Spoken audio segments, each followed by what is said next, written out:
Je m'appelle Ali Dilem, je suis algérien. Comme métier, je fais des dessins, de la caricature dans un journal algérien depuis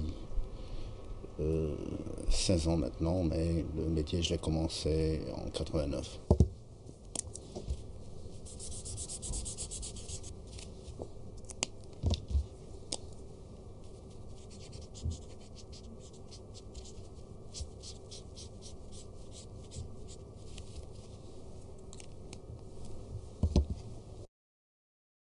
Faites bien de me parler du premier dessin parce qu'il n'y a qu'à celui-là que je retiens une histoire. Parce que tous les autres, à la limite, je travaille dans un quotidien. Donc c'est des dessins sur l'actualité, des dessins, j'allais dire, de l'urgence. Mais le tout premier était en 89, donc juste après les événements de 88 en Algérie, ce qui pourrait ressembler un petit peu à ce qu'on appelle aujourd'hui le printemps arabe. Le 5 octobre 88, des milliers de jeunes Algériens sont sortis dans la rue, ont manifesté. Ça a duré 4 jours. Il y a eu 500 morts. Et ça a poussé le pouvoir, au bout de tout ça, à reconnaître ses fautes, à dire que ça va changer. Le changement a commencé par deux décisions majeures qui sont le multipartisme que connaît l'Algérie aujourd'hui et la liberté de la presse. Un de mes amis de l'époque, qui a été malheureusement assassiné en 1994, m'a vu en train de faire des petits crobards comme ça, des petits dessins.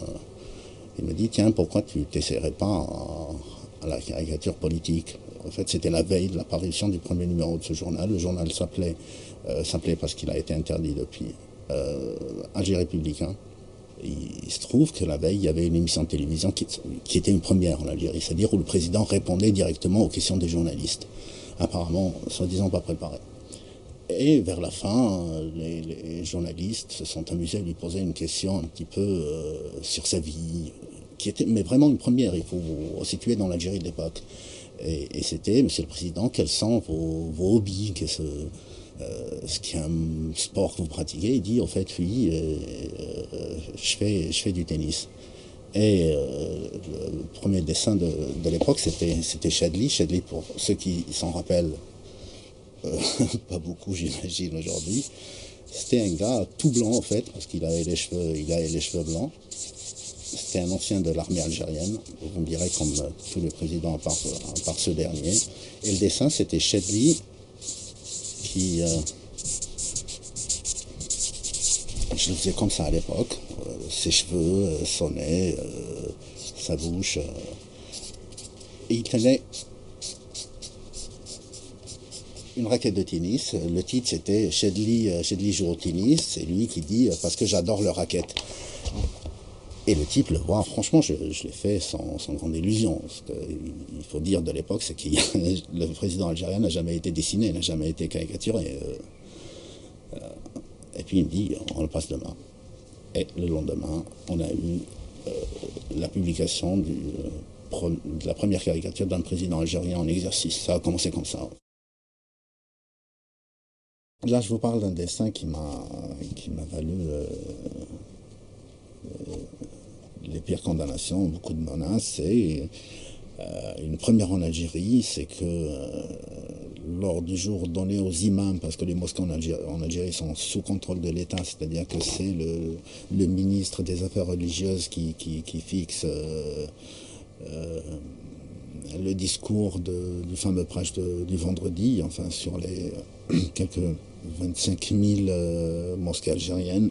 Le discours, ce jour-là, était sur ce dessin qui parle certes d'une tragédie, mais par là, je voulais dénoncer quelque chose d'un peu bête. Il y a eu encore des pèlerins qui ont été piétinés à la Mecque et c'est quelque chose comme 1000 à 2000 morts chaque année. À un moment, je me suis dit, il y avait un tunnel en particulier dans lequel tous les fidèles sont tassés et puis le mouvement de panique et au final, c'était un carnage. Je voulais dire, merde, qu'on agrandisse le tunnel, qu'on fasse quelque chose, mais qu'on n'ait pas à déplorer chaque année des milliers de gens qui ont été juste là-bas pour la pratique de leur religion et visiter les lieux saints de l'islam, mais ne pas avoir à récupérer des cercueils après. Cette année-là, cette tragédie-là coïncidait avec la célébration dans le monde chrétien de la Chandeleur. Donc le dessin dit « Toutes les communautés religieuses ont rendu hommage aux pèlerins morts piétinés à la Mecque ». Et puis là, je mets un chrétien dans ses habits d'apparat et qui dit « Cette année, pour la Chandeleur, on a eu droit à des crêpes de sarrasin ». Les crêpes de sarrasin, les crêpes avec la farine de sarrasin. C'est vrai que ça n'a pas été du goût de tout le monde. Il y a eu des réactions à la télévision, mais le ministre de l'Intérieur qui dit ce type n'a rien à voir avec la nation de l'islam. Le Premier ministre qui dit bon, on va tous se calmer, mais ce type, il faut le traîner devant la justice. Et les mosquées qui disaient quelque chose comme ben le son de ce mec est licite, quoi. C'est de mots halal. Vous pouvez y aller et il mérite au moins ce châtiment-là. Mon discours de l'époque, c'est-à-dire que au lieu de condamner, au lieu de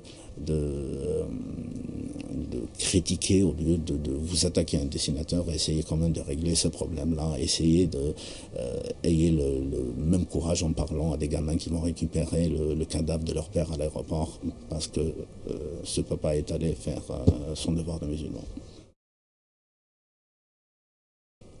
Ben, du jour au lendemain, voir ces pays-là se libérer, c'est vrai que ça fait chaud au cœur, c'est vrai.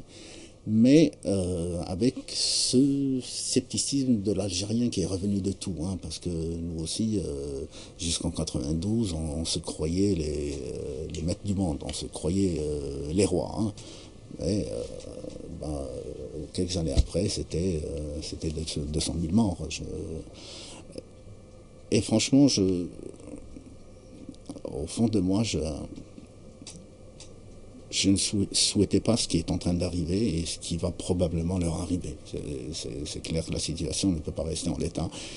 Et légaliser un parti islamiste dans un pays musulman, c'est pas la meilleure chose à faire. C'est pas le meilleur cadeau qu'on puisse faire à son peuple. Et ce qu'on a remarqué d'ailleurs tout de suite après ces révoltes-là, c'est que le premier acte fondateur de cette nouvelle Tunisie, Égypte, c'est la légalisation de partis islamistes. Quand j'ai vu ça, je me suis dit, mon Dieu, ben on a pu quand même rêver pendant quelques semaines. Ça va être un peu prétentieux de ma part, mais franchement, dans ce qui est imaginable et possible de faire, je pense qu'en 23 ans d'exercice de ce métier, on a un petit peu touché à tout. Mais c'est clair que le tabou des tabous est quand même tout ce qui touche au sexe en Algérie. Il faut pas. Je peux dessiner un général quand je veux, même lui leur donner des têtes de cul. Hein. Un général, quand je dessine, c'est rarement flatteur pour le général. Mais par exemple, dessiner une paire de fesses ou machin, ça, c'est inimaginable. J'ai déjà tenté des trucs. Voilà, les généraux, comment je les fais en Algérie. Ils sont tous gros d'ailleurs. C'est bizarre parce que un des procès que j'ai connu à Alger, c'était le juge me demandait pourquoi je faisais des généraux algériens gros, moches, un peu puants parce que je fais plein de mouches autour. Et j'ai dit, monsieur le juge, le jour où je verrai un général mince, beau et propre, je le dessinerai aussi. Mais ils sont vraiment comme ça, les généraux en Algérie. Quand vous faites le dessin, vous savez déjà que à travers ce médium-là, c'est déjà un peu lâchement acquis, parce que vous savez que c'est un truc qui est porteur, un truc qui est demandé, qui est vu et apprécié, aimé. Quand on est dessinateur dans nos contrées, on est des Brad Pitt chez nous. Attention, je vous jure, c'est énormissime. Cette joie-là, je paierais presque pour travailler dans le journal pour lequel je travaille. Il ne faut pas leur dire. J'espère que mon directeur ne va pas voir ça, parce que c'est comme ça que je l'ai piégé quand on a parlé pour qu'il m'engage. Avant de parler salaire, j'ai parlé de liberté. C'est-à-dire, j'ai demandé beaucoup de liberté. Un tout petit salaire, il a plongé sur le petit salaire, et c'est pour ça que j'ai la liberté que j'ai aujourd'hui en Algérie. Et franchement, je l'échangerai quant à rien au monde.